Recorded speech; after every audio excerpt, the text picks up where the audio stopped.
So, last we spoke, I mentioned a lot about how the 90s was practically a breeding ground for a lot of queer culture.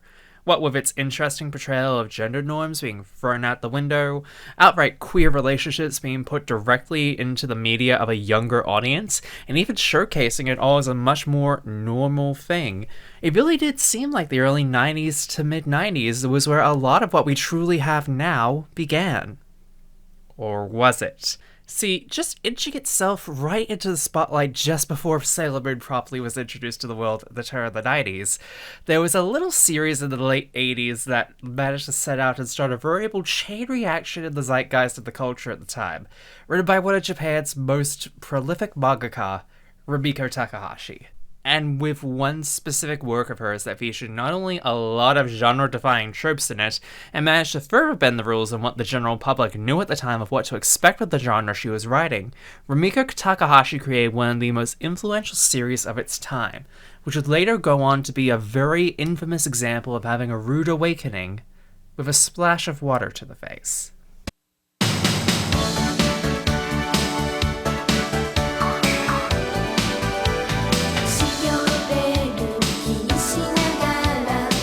Welcome to In Transition, a video essay series discussing the types of media that encompass my 22-year journey in becoming who I am today. And today, for better or for worse, we're going to be discussing a series that some may hate and some may love, but we can all agree gave us some clarity in our own identities.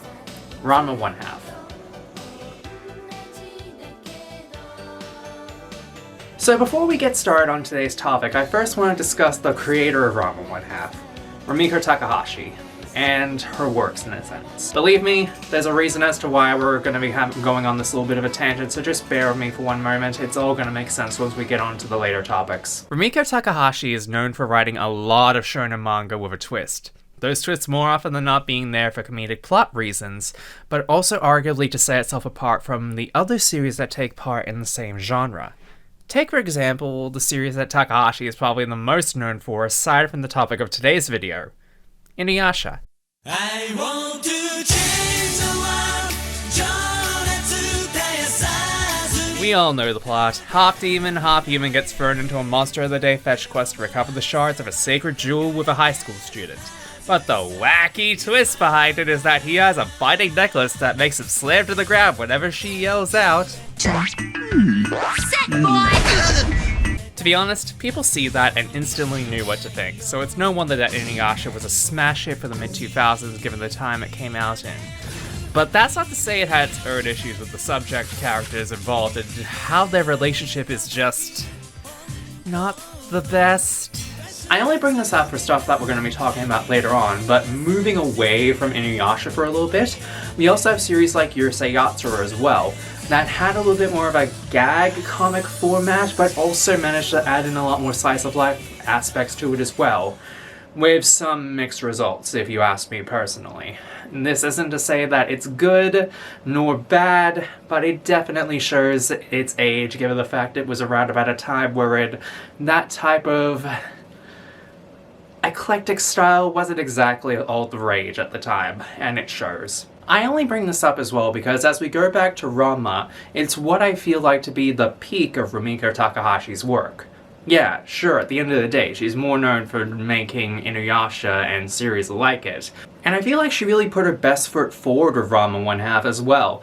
And I feel like it's not just my personal favorite of her works, but I also feel like it's both a shining example and one of the best examples of early gender exploration in anime and manga. And this is sort of the reasons why. See, the titular character Ranma out of a circumstances basically turned into a girl whenever he splashed with cold water, and then turned back with warm water. Now imagine being in your developmental teenage years and see that clip for the first time, and you can instantly see where I'm going with this. Yep, that one clip of seeing Ranma turn into a girl for the first time awoke the part of me that realized that type of media existed in a conscious manner that didn't make it out as some kind of excuse for ridiculous comedy. Most of the time, anyway. Again, this goes back to what we discussed last time about these types of topics not 100% being the best thing to really discuss at the end of the day, but it really does show the maturity of a series like Ranma 1/2, where it does show its maturity at times by not having all of the punchlines at Ranma's expense just be, lol, he turned into a girl again to get his comeuppance, wacky hijinks, or something like that. And it becomes a lot more obvious with my more recent rewatch for discussing it here today, that compared to when I first watched it nearly a decade ago now when I was in high school, compared to where I am now, the differences between my watchings then and now are staggering. And I personally feel like Rumiko Takahashi really didn't mean to put in a lot of this subtext, but with what we're about to discuss, I feel like with the right context and the right time frame that it's now being discussed in, I feel like there's a lot of things that really do need to be talked about with Ranma 1/2.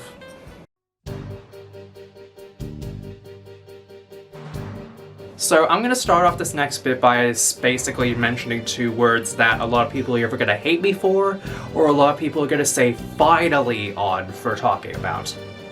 Toxic masculinity. Reason why I bring up those two words in particular is because of our titular protagonist's behavior being a bit problematic as the series goes along in its first bit. And it's mainly down to how Ranma's entire behavior basically acts out. Because he acts like your typical chauvinist at the beginning of the series, more or less acting like an absolute dickhead to women in general, especially Akane. And in universe especially, he's only now having to unlearn a lot of his behaviors, mainly due to the fact that he is now put into a position where he is forced to experience what being a girl is like. And it's only due to those circumstances where he finally learns to stop acting like a complete unlikable dickhead and actually learns some growth by the end of it. Which, in universe and outside as well, personally it feels like it's very deserved with the treatment that he gets at the very beginning of the series, because he kind of brings it on himself in a sense. But with any circumstance of toxic masculinity with any character or person in general, you don't just look at Ranma as a person behind his actions. You look at the person that raised him, that basically made him into who he is today. And you can look at no further person to look at for his issues than his father, Genma Saotome. Genma Saotome, to put it bluntly, is an asshole dad. I would argue he's even a worse father figure in anime than Gendo Ikari. And trust me, that takes a lot of hate points to do so, but somehow Genma manages to pull it off simply by instilling toxic viewpoints in Ranma, and blatantly telling him the first time he transforms into a girl in front of everyone that he's not man enough. Now that sentence alone should be enough for anyone who is very familiar with that phrase to be ready to give Genma one of these. But Ranma himself doesn't necessarily make anything better for him, given the fact that instead of steadily unlearning his toxic behavior, he doubles down on a lot of what he does at times. This includes his overly competitive nature, his complex feelings relating to women, even in some cases even having issues as self-defense, and overall just everything in his life up until now being more and more ways to prove how much of a man you are. Again, familiar to anyone watching this right now? It's basic shit when it comes to queer folks and their identity, especially trans people with societal norms and how they're basically being thrusted upon them with that on a near daily basis. Whether it's being told you don't pass well enough,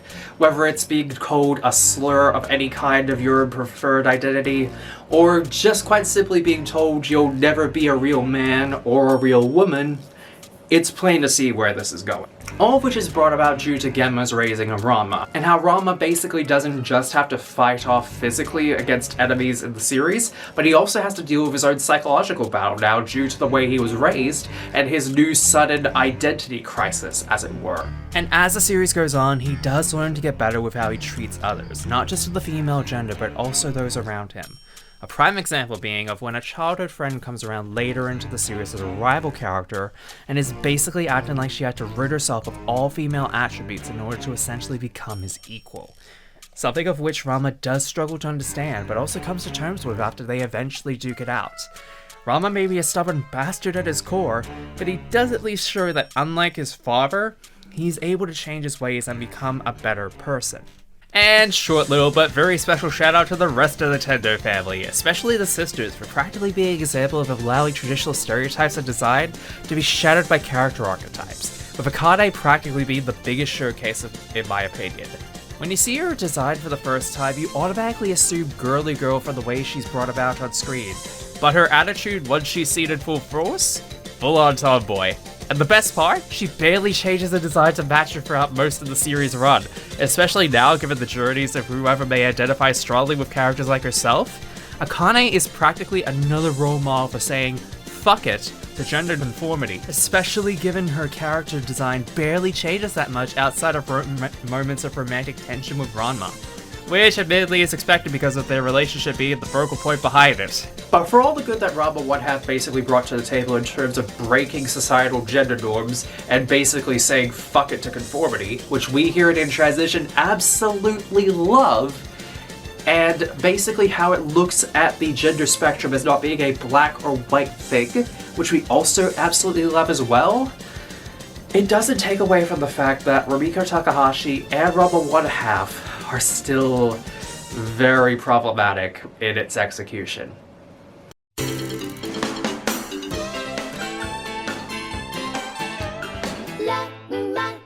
Let me first start off this section by saying that no creator is perfect and none of their creations are as well. No matter what era it is and no matter what the subject at hand is, people will always try and find something very problematic about a person's work. And really to expect otherwise in a modern day culture like we do right now is a very foolish take to have, because nobody is immune to criticism and nobody is immune to being absolutely picked apart at the seams by people like myself or people in general online. And to think you're immune from criticism in a day and age like this where people like myself and people online can easily pick apart your content like that, it's a very foolish thing to expect that you're not going to be able to be free from any sort of criticism. With all that being said, however, there really is a lot of problems with the works of Rumiko Takahashi that I feel really needs to be earned up. Let's go back to the already mentioned InuYasha, its main gimmick being quite possibly one of the biggest instances of abuse being taken as a joke, with Kikyo practically giving InuYasha no quarter at any point in the series whenever she implements the cursed necklace's punishment onto him. She does this almost once an episode, often doing it multiple times and often being used for comedic effect, and being looked at as the laughing point of the series overall. But if you ask anyone that looks at it in another way, you begin to see that it's seen as very one-sided abuse. And Takahashi seems to love having this as some kind of level of trope in her work because Ranma really does showcase where she found her soft spot for stuff like this. When you boil it down to its bare essence, the complex dynamic of Ranma's character compared to everyone else around him is a make or break kind of situation. One of which I personally have found is one of the more harsher aspects behind Ranma 1/2 as a series overall. Because whether or not it's his skewed morals on fighting and hitting women being used against him in a very comedic ploy sense, a la Kikyo and InuYasha in later stages of Rumiko Takahashi's work, and you mix that with a continued uneven edge being used against him almost constantly throughout the entire series, it's really not a good look when you look at how it's played out at the end of the day, and you think of what could have been with this series. But it doesn't make it a bad thing. Rumiko Takahashi's work may very well be one of the most popular, most dynamic, and even eclectic at times, but it's never going to be one of the ones that are perfect in execution or in themes.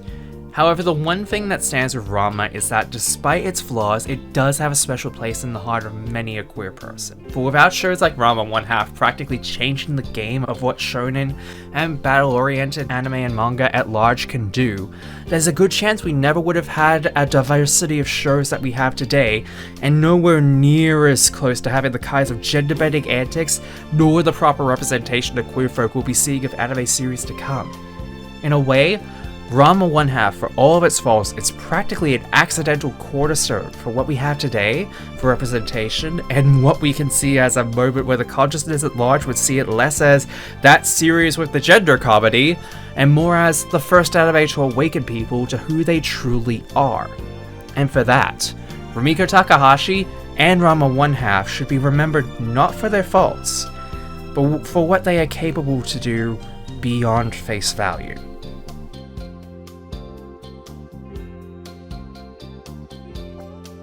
thank you very much for watching this episode of In Transition. I know it was late again in order to get it out, and I know that I'm trying to make this a bit of a monthly thing now, but thank you again for your continued patience and your continued support. If you wish to support me, hit the subscribe button and the like button, and please share it around with your friends. On the side up here, you see last month's video on Sailor Moon, which also featured Jazzy Oliver, a very good friend of mine and a good collaborator as well. And you'll also see a playlist featuring every single episode of In Transition up until whenever the next video comes out, because I don't know how long this is going to be going on for. Point is, last video on Sailor Moon is up here. Playlist containing every single episode of In Transition in chronological order is right here. Thank you very much for the support, and I'll catch you next time.